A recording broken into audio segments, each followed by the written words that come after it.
Hello and welcome to Dragnet Live from OTRGold.com. I'm your host, Austin Bach. Hopefully you can hear me because I cannot hear myself. So, Joshua, looks like you're the first one here in chat. Please tell me if you can actually hear my audio. Fingers crossed that it's working. Sometimes if I leave my computer on for a long period of time, like audio coming from websites like YouTube or something, stops and I have to restart it. So can you guys hear this? Confirmation? Thumbs up before I go much further. Sweet, I'm heard. Okay. So this would hopefully this all works out. So today, if this is your first stream, we're here every Monday, Wednesday, and Friday at 9 a.m. Pacific, listening to one episode of Dragnet until we've listened to all 310 episodes currently available. My apologies for the late start today. I'm having more technical difficulties than normal. I reset a password and it logged me out of this device. I had to log back in, and everything seems to be super slow today. But we're here, we're streaming. Hope everybody had a great weekend. Let me see who's in chat. We got Paul, Chris, Joshua, Life with Roscoe. If I'm missing anybody, I apologize. I'm only seeing what's here on the YouTube screen.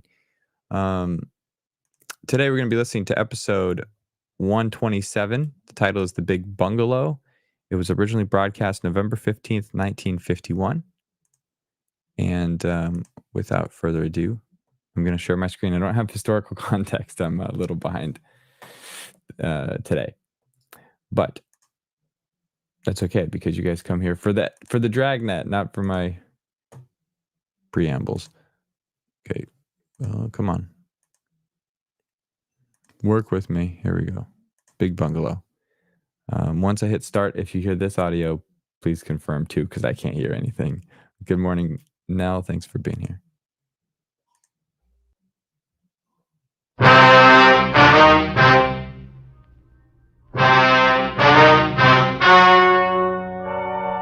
story you are about to hear is true. The names have been changed to protect the innocent. Fatima Cigarettes. Best of all, king-size cigarettes brings you Dragnet.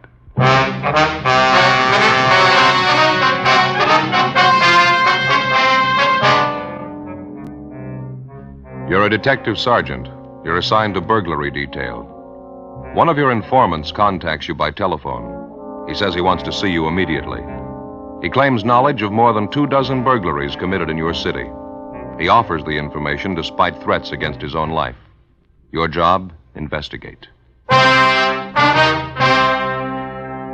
The latest Fatima sales report shows thousands and thousands of king-size cigarette smokers are switching to Fatima. For the month of October, coast-to-coast actual figures show Fatima sales are up 110%, or more than double. Fatima, best of all king-size cigarettes.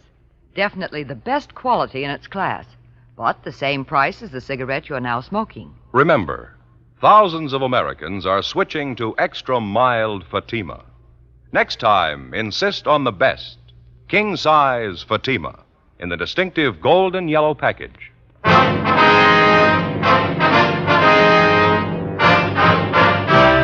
Dragnet, the documented drama of an actual crime. For the next 30 minutes, in cooperation with the Los Angeles Police Department, you will travel step by step on the side of the law through an actual case transcribed from official police files. From beginning to end, from crime to punishment, Dragnet is the story of your police force in action. It was Monday, April 16th. It was foggy in Los Angeles. We were working the day watch out of burglary detail. My partner's Ben Romero. The boss is Captain Wisdom. My name's Friday. We were on the way out from the office, and it was 1:38 p.m. when we got to the corner of North Main and Sotelo Street. Johnny Cokin's Cafe. Pretty well filled up. You want to sit at the counter? No, there's a booth over there in the corner. People just leaving. Oh, yeah. Didn't see it. This is all right, isn't it? Yeah, fine. Oh, it smells good. I wonder what the special is today.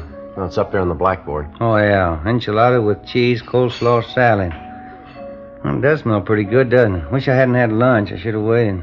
I keep forgetting Monday's enchilada day down here. Sure like the way Johnny fixes it. Hello, Friday. Ben, how are you? Bye, Roberta. Here, get these dirty dishes out of the way. Okay, fine. You're going to be the Special? No, we forgot today was Monday. We had lunch already. Too bad. What'll it be, just coffee? Yeah, it's fine. Yeah, same for me, Roberta, but black, I guess. Okay, 2 blacks. So I haven't seen Smalley around this afternoon, have you, Roberta? Red Smalley? Red? No, I haven't seen him for a couple of days. Okay. Thought he said to meet him here at 1:30. Well, he'll be along. He's never been on time as long as I've known him. Yeah, I wonder what's eating him. He sounded a little excited on the phone. Did he give you any idea what it was all about? No, just said it was important. Had to see it. Hey, I was just thinking, maybe I could handle one of those enchiladas after all. Yeah, there's Red. All Hi, fellas. Hope I ain't late. All right. Been a long time, Yeah, huh? sit down, Reg. Good to see you. Yeah, thanks. What's new with you, anyway? Oh, not too much. How's it with you? Here you are. 2 coffees black. How are you, Red? Hungry. What about a hamburger steak, huh? Some coffee, too. Hamburger, steak, and coffee, right? You're looking pretty fair shape, Reg. You working steady now? Well, you know how it goes. On again, off again. Put in a full month playing bar boy at Ziggy's joint place down in South Main, you know. Mm-hmm. What happened there? Business fell off, and Ziggy said he had to let me go. Been kind of thin ever since. I'm hustling programs out of the racetrack right now. It's not too bad. Can't afford to bet, but I get to see the races free. You can't have everything, I guess. I understand you're a little worried about something, Red. Anything serious? Well, yeah, might be. Like I was telling Romero on the phone, it wouldn't do me no good if it got out. I mean, me talking to you about it, you know. He'd probably tie a can on my tail if he knew I told you. Who's that? Guy by the name of Jeff Allen. You know him? No, it doesn't sound familiar to me. Ben? Me neither. Who is he, Red? Second-story worker. Lots of savvy, too. He's fell a couple of times on burglary raps. Knows his business, so got a lot of moxie. How long's he been in town, you know? Oh, about 6 months, I think. Come from the east. Finished a stretch back in Michigan. He's a real pro. Uh-huh. What's he doing out here, Red? Well, matter of fact, that's what I want to talk to you about. Figured maybe you ought to know. Yeah? He's doing real good, the way I get it. I heard him and a couple other guys talking about it one night down at Ziggy's. They were having a couple of beers. Guess they didn't think I could hear him. What'd they have to say? This guy Allen was running off about how good he was doing, how many places he knocked over in the last couple of months, how much stuff he took. And what's he look like, Red? Oh, pretty average, about my height, dark hair, little scar right here in his chin. Mm-hmm. About 160, 70 maybe, 36 years old. Usually wears leather jacket and a black one. All right, Red, here you go. Burger, steak, coffee. Yeah, fine. Sure got a good appetite these days, working out in the air, you know. It does you good. Yeah. Yeah. I'll show you on passing that bottle of ketchup, Sergeant. Oh, yeah. Here you go. Good. These burglary jobs Alan's supposed to be pulling, Red. Where's he working them? Do you know that? No, I guess I don't. It's all over town, I suppose. Sure good hamburger. When you overheard him talking to his friends, did he mention any jobs in particular that he pulled? No, but he's working hard. I know that for a fact. He pulls a new one every week or so, the way I get it. And what about his M.O., Red? Regular second-story routine. He uses a jimmy or a small pinch bar. He usually goes through a window. Does he work alone? Strictly. Say, his French bread's nice and fresh. Yeah. Where's Alan staying in town? Do you know, Red? No, I don't. I know where you can find him, though. The 1322 Club out on North Paris. He hangs out there quite a bit, almost every night. I think the guy who owns the joint's a friend of his. Jeff Allen. Is that supposed to be his right name, Red? As far as I know, I only met him a couple of times. He hung around Ziggy's place when he first come to town. Of course, I didn't know what he was up to then. Do you know him well enough to talk to him? Well, just about, yeah. I'm not buddies with him or anything. That's why I don't want it to get out, you know. If he gets the word I'm on your team, I'm a dead duck. I don't think he wastes a minute killing me. You don't have to worry, Red. We'll keep it quiet. Well, did you hear anything else? Or is that just about the size of it? No, that's just about it, fellas. I'll keep near the ground. If I get any more rumbles, I'll pass it on. Well, guess you know I really hate to talk about it. What's that, Red? Well, I mean how bad things have been running lately, you know, since I got laid off at Ziggy's. Uh-huh. I hustle like mad with the programs down the track. Doesn't bring in a whole lot, though. And a lousy landlady had to raise my rent last week.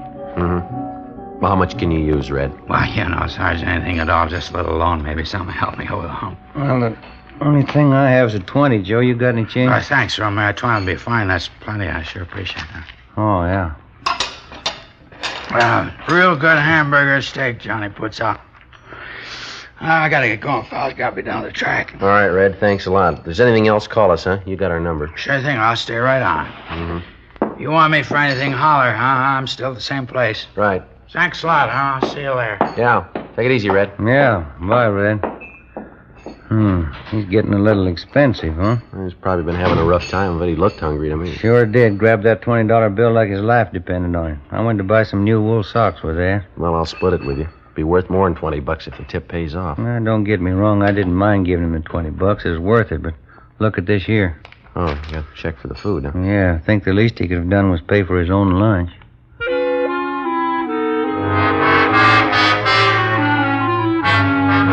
By and large, the character of the informant, in fact or fiction, isn't generally regarded with too much sympathy. To most people, the informant's nothing more than a stool pigeon, a squealer, somebody who, by the very act of informing, commits a sin against a supposedly popular unwritten law. Well, it's obvious that this isn't always so, because in the interests of law enforcement and justice, which means the betterment of the community, the informant very often plays a major role. Year after year, informants are responsible for the apprehension and conviction of many hundreds of criminals, people who rob and cheat and commit murder, crimes that are obviously far deadlier than informing. As for the mechanics of law enforcement at the level of the working detective, the informant is considered virtually indispensable. It's been said before by peace officers, and it'll probably be said again quite a few times. If your job is catching criminals and enforcing the law, this is the first rule you have to learn. The working detective is no better than his informants. 2:12 p.m. Ben and I had no idea if the information we'd gotten from Red Smalley was authentic or not, but it had to be checked out. We went back to the office and had Frank Cunningham and R&I check on Jeff Allen. We also had the stats office make a run for us on suspects with similar MOs. Then we started to page through reports of burglaries which had occurred throughout the city during the past 3 months. No. How you doing over there? Anything at all? Not too much. Wait a minute, maybe. This might be one of them. Here, let me see. Home in Hollenbeck Park neighborhood. Burglar's MO matches out and a time element, too. Happened 6 weeks ago. Window on the second floor of the house was pried open. They took furs and money, $23. Uh-huh. That's the only one you found? Another one here I took out a minute ago. MO's pretty much the same on this one, too. Only thing different is the night of the week it happened on. This one's a Thursday. That one there's a Sunday. Yeah, it checks out pretty close otherwise. The only one thing I can't figure. What's that? Well, Allen's supposed to have been in the city for at least 6 months. According to Red, he's working a job maybe once a week, once every 10 days or so. Now, you got 2 reports there that match his MO here. I picked out 2 more from that other pile. Seems to me if he's been working the town for a couple of months, there ought to be more than 4 reports on him, shouldn't there? I got it. Burglary in Merrill. Oh, yeah, Frank. Jeff Allen. Is that so? Oh, you have, huh? Okay, right, Frank, thank you. Yeah?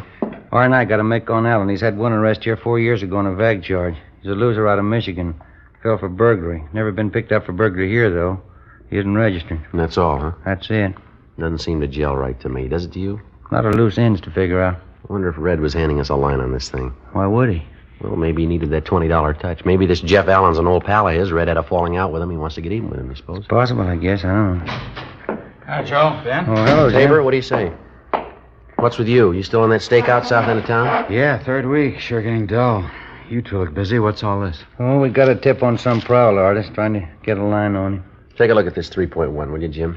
You run into any jobs recently that stack up like this in here? Let's see. We're shooting in the dark on it so far. I don't know if we got anything or not. I'd say you got it. Burglary report in 77 Division this morning. Happened to check it when I was out there. Same MO as this? Same everything.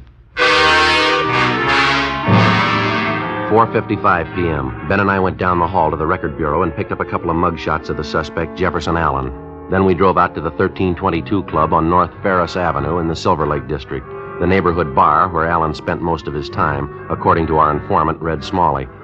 We staked out in a car down the street where we could keep an eye on the front door to the bar and still not look suspicious. Between 5 and 7:30 p.m., we watched at least 24 customers entering or leaving the bar, but none of them came close to Allen's description. 8 p.m., nothing. By the time we were relieved on stakeout at 11 p.m., Allen still had failed to show. Late the following afternoon, we were back at the same spot, watching for a sign of the suspect. 6:48 p.m. How you fixed for smokes? Oh, I think I got a couple left. Yeah, here you go. Oh, thanks. KGPL Los Angeles. I got a light here. Yeah. 11A, 6th and Spring. 11A, 6th and Spring. Hey, have a look, Joe. Gray hat, dark suit. Just came out of the bar. Yeah, he's coming this way. Yeah, I'll buy it. That's him. Getting in that blue sedan. All right, don't press him. Let's give him a good lead. Right. He's getting in. What do you think, Joe? Let's wait a minute. Yeah, okay, we're clear. All right. You got him spotted? Yeah, no trouble. That's a funny one, huh? Wonder why we didn't see him go in the bar. I don't know. Might be a delivery entrance in the back of the place we could have missed. Can you make out that license number? Can you pull out just a little? Yeah. That's good. Yeah, let's see. 7 Tom 7 972. I better check it. 80K to Control 1. 80K to Control 1. Control 1 to 80K, go ahead. Control 1, request rolling make and DMV on 7 Tom 7 972. That's 7 Tom 7 972. Control 1 to 80K, Roger. Stand by. KMA 367. Doesn't seem to be in any great hurry. Barely poking along. Where is he now? I can't see. Just turned right onto Bronson. I want to give him plenty of lead. Yeah, that's him up ahead there. He's picking up speed. Now don't lose him. Right. Control 1 to 80K. Control 1 to 80K, come in, please. Here we go. 80K to Control 1. Go ahead. 7 Tom 7972. The car is registered to D. Denver J. John Carpenter, 1322 North Ferris Avenue, Los Angeles. 80K to Control 1. Roger. KMA 367. Carpenter, same guy that owns the bar, isn't it? His Allen must know him pretty well. Well enough to use his car. Wonder what the pitch is there. You checked on Carpenter, didn't you? Yeah, clean bill of health, no record. Hey, up ahead there. Now he's slowing down. Yeah. Turning up on that driveway. Pull up under that tree there, huh? Right. Yeah, that's fine. See him? Uh-huh. Getting out. Going into that bungalow over there. Letting himself in the front door. No sign of anybody else there, huh?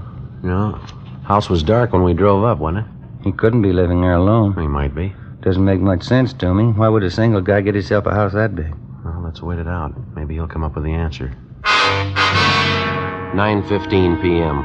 We continued our stakeout on the bungalow on South Bronson Avenue. A little more than an hour passed when we saw the lights go out in the house. The suspect, Jeff Allen, came out the front door, locked up, got in his car, and drove off. Ben and I followed him. He drove directly to the bar on North Ferris Avenue, the 1322 Club. He parked his car and went inside. Ben and I drove back to the cottage on South Bronson and let ourselves in through the back door. A preliminary check of the house failed to give us any real proof that Allen was the suspect we wanted.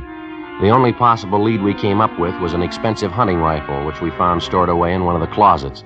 We copied down the serial number on the gun, drove to a neighborhood cigar store, called the office, and asked him to check out the number for us. Yeah, right, Murph. We'll wait for the call. Yeah, thanks. How'd you do? Gonna check it through now. They'll call us. Good. I'm a little hungry, aren't you? Would you like candy bar? No, I'm getting a little tired of them. I wouldn't mind a square meal, though. My back's killing me. Never been so sore in my life. Why, what's the matter? Did you fall? No, nothing like that. It's my snoring again. You're snoring. What's that got to do with it?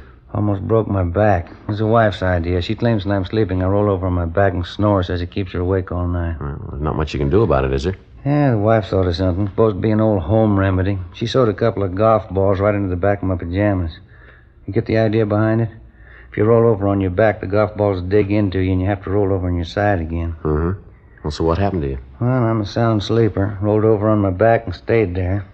Slept on those golf balls all night. Woke up in the morning like to have died. Felt like I'd snapped a couple of vertebrae.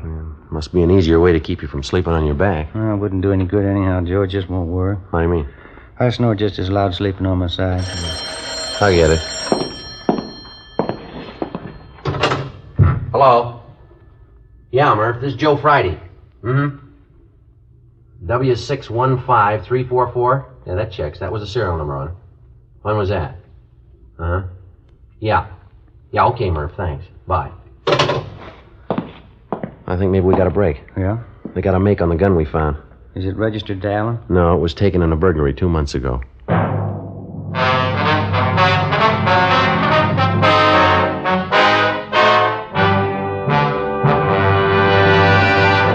You are listening to Dragnet, authentic stories of your police force in action. Millions heard it, yet only 46 have written. Starting on Dragnet over a month and a half ago, on September 20th to be exact, Fatima made a special money-back offer to more than 10 million listeners. The results? Amazing. Millions heard it, yet only 46 have written. If you smoke king-size cigarettes, listen to Fatima's famous offer. Buy a pack of Fatimas. Enjoy their extra mildness and superbly blended tobaccos. If you're not convinced Fatima is better than the king-size cigarette you're now smoking, just return the pack and the unsmoked Fatimas before December 1st, and we'll give you your money back, plus postage. Fatima, Box 37, New York 1. Fatima's latest sales report shows Fatima sales up in every state in America. The month of October, coast to coast, actual figures show Fatima sales up 110%, or more than double. Yes, thousands and thousands of Americans are switching to king-size Fatima. So why wait? Switch to Fatima today. Extra mild. Best of all, king-size cigarettes.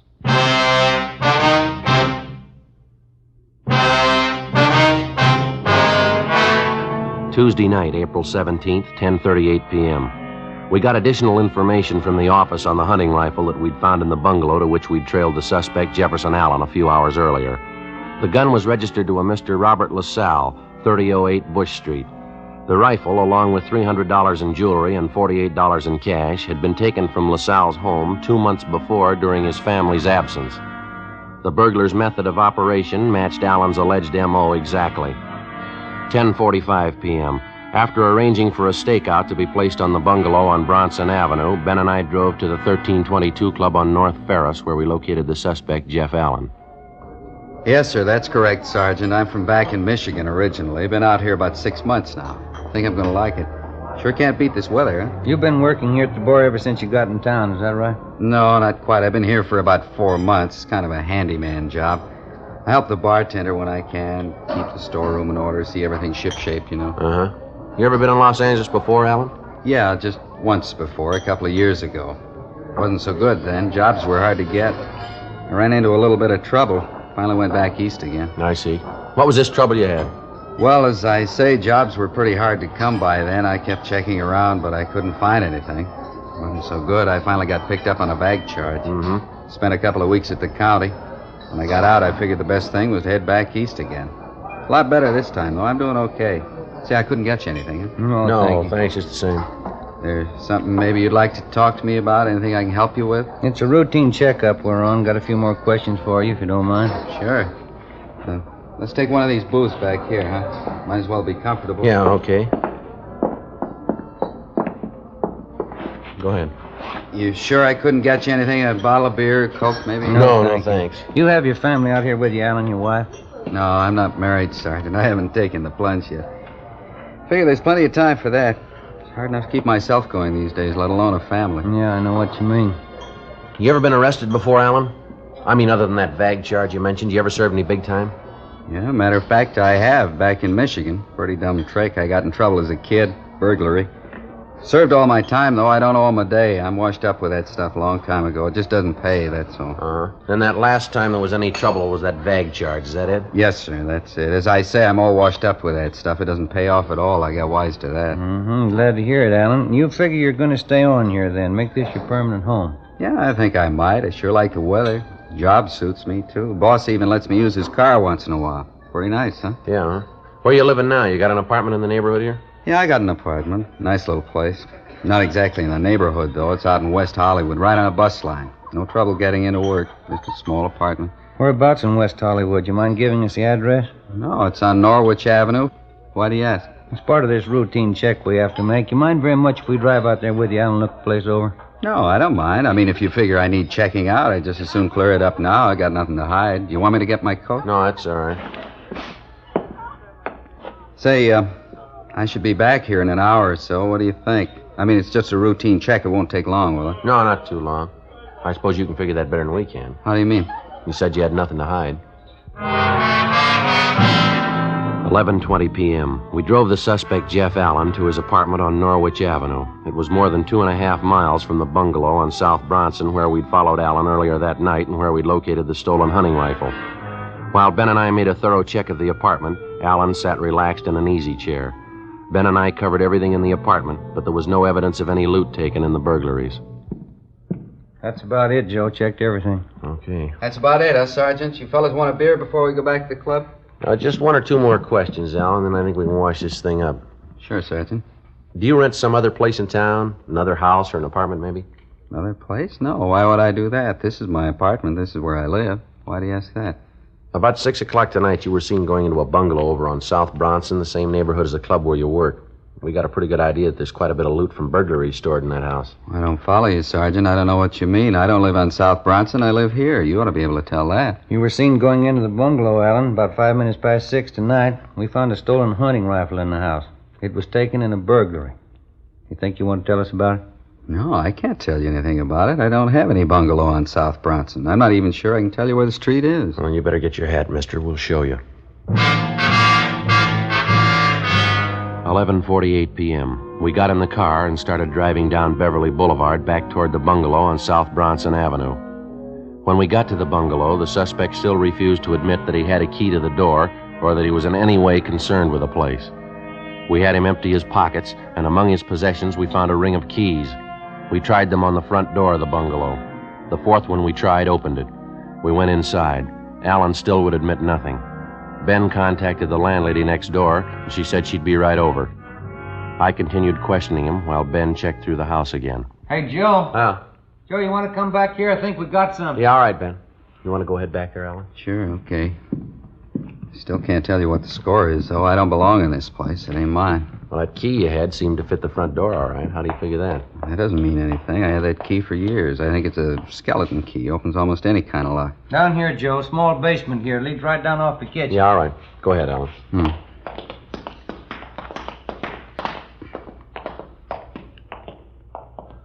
Have a look, Joe. Line of cupboards all the way around here. Check them for yourself. Yeah, all right. It's a pretty good haul. Furs, machinist tools. Jewelry. Quite a bit of it here. A couple of radios. 2 more hunting rifles. Come on, how about it, Alan? You want to save time for all of us now? You got it wrong, Sergeant. This isn't my place, I told you. When I got out of that trouble back east, I made up my mind I was all washed up with this kind of stuff. This house isn't mine. I haven't got anything to do with it. You're kidding yourself, Alan. You know that. No, you got it all wrong. You got it all mixed up. Well, we'll let the landlady tell us. The woman who owns this house, she's on her way over from next door. She ought to be able to tell us who she rented the place to.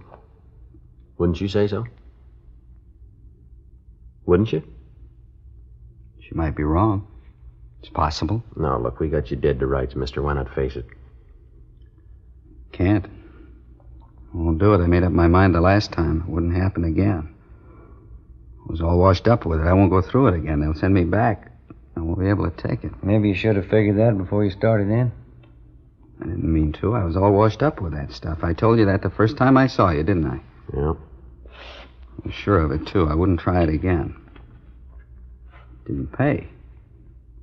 It's just what I told you. I'm all through with it. I'm washed up with it. I never lied to you, did I? What's the difference? Huh? You lied to yourself.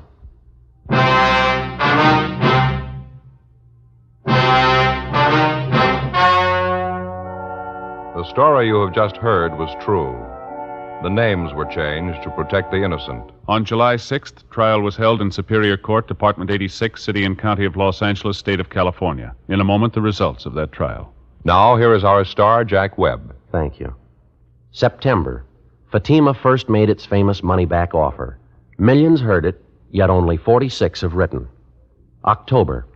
Actual figures reported Fatima's sales up 110% coast to coast, or more than double.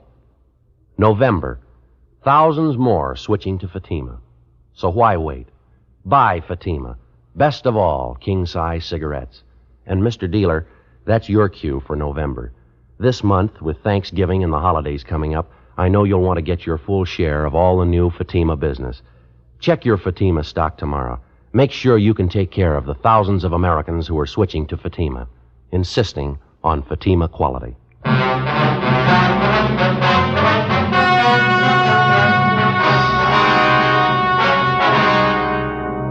The apprehension of the suspect, Jefferson Harold Allen, resulted in clearing 22 cases of burglaries committed over the past 4 months.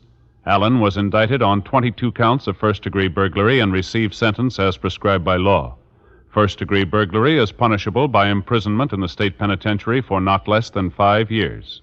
Ladies and gentlemen, only 2.6 patients out of every 100 reaching the most forward hospitals in Korea died later. The comparable figure in World War II was 4.5.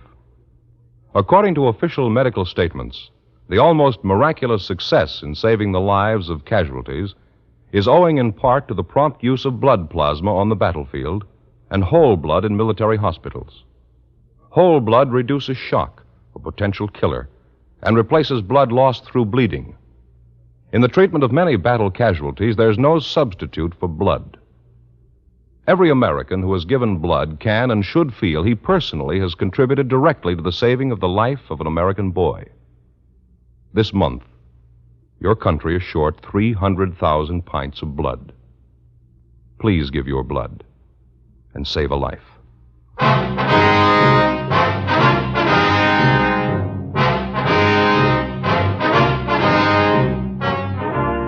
You have just heard Dragnet, a series of authentic cases from official files. Technical advice comes from the Office of Chief of Police W.H. Parker, Los Angeles Police Department.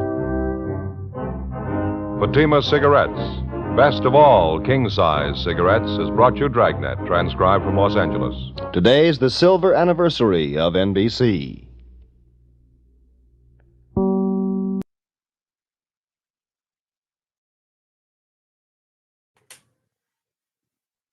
All right. That was a good episode. Awesome. We got some new friends here in chat. Thank you, Raj and Dan, for joining. We're here every Monday, Wednesday, and Friday at 9 a.m. Pacific, listening to one episode of Dragnet until we hit all 310 episodes currently available. Let's see here. A few things. So, as I mentioned in the chat, I got a new hat. I was going to tell you about it, but then I was late to starting. But look at this. This is the throat, and also it gives me hat hair, which is fine. You've seen it before. Look at that Seattle Sonics hat. This is like their 90s logo. So this wasn't the original logo, but this was the logo they had when I was growing up in Seattle. And this is what they had before they changed it back to the original one, and then before Howard Schultz betrayed the entire city of Seattle and sold the franchise to Oklahoma.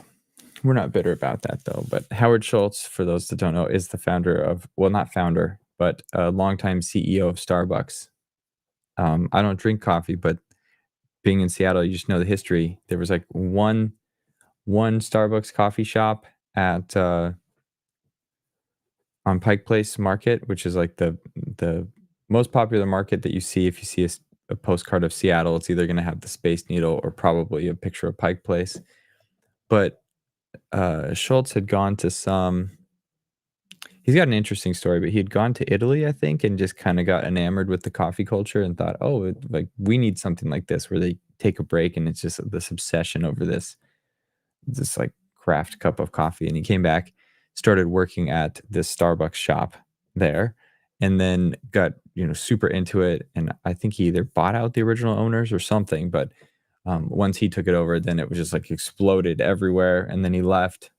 But in the meantime, in this like crazy business success that he had, he bought and sold the Seattle Supersonics, and he's kind of a villain in this area.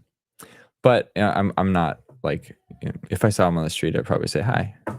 But anyway, the story that he's a villain is better than the reality. Okay, but this is my hat that I'm excited about. But then also, speaking of new stuff, if there's new stuff in the store, which is why we're running I'm gonna run a promo here. Let's see. Where's my overlay? I thought I had one.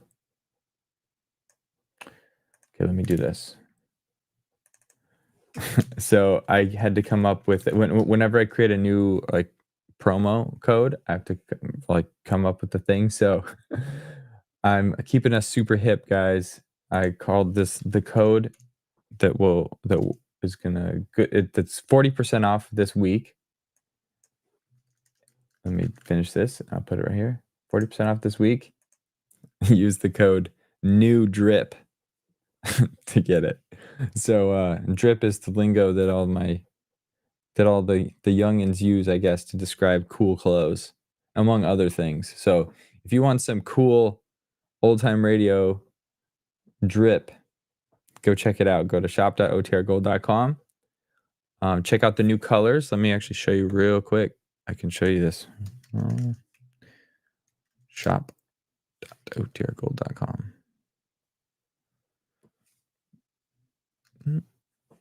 Just trying to change my thing. And for those that are new, once the episode ends, I just kind of go on random tangents. So if you got to go, I won't be offended when I see the viewership drop. Just know that we'll be back Wednesday at 9 a.m. for another episode. But let me show you what we got here, what I added over the weekend. Oh, can I share my screen again? Okay, so here's let me hide this. No, that's fine, I guess. Nope, not that. How can I get me on the screen? Okay, there I am in the corner. So we got our sticker packs here. You can buy individual stickers if you only like one of them. Sticker packs are on sale, but the discount I think applies on top of that. I think glow in the dark sticker packs. We got our don't smoke, drink water coasters. Just so you can remember whenever they're pitching Fatimas, just say no, guys. Drink some water instead. This coaster helps you remember that. But so all that stuff's old. You've seen that before. This is what's new. I had all these other colors of sweatshirts, but what I didn't have was a black one with gold or white with gold. So I added those in here. And I'm trying to work on some color swatches so you can see them down here. But know that most of these that are white, the gold radio and the gold logo are just black and white. Those are the options. But all these other ones that are white logos, sweatshirts and hoodies, you click into them, they actually have multiple colors. Green, black, navy. Our sweatshirts have the most colors, the white logos. You got green, gold, black, navy, red, chili. The little color swatches aren't loading up. I got more work to do on the website, guys, but just know that that's all there, and I added all that other stuff. So if you want some of that super cool OTR drip, use code NEWDRIP at checkout through the end of the week. All right, everybody, that's it for today. Thank you for tuning in. Thanks for being here. Yeah, so Paul, it's 40% off the listed price if you use that code at checkout. NEWDRIP. That's a good question. Cool. Well, thank you all. You're a fun group to be with. I appreciate every one of you. Have a good one. I'll see you on Wednesday. Bye.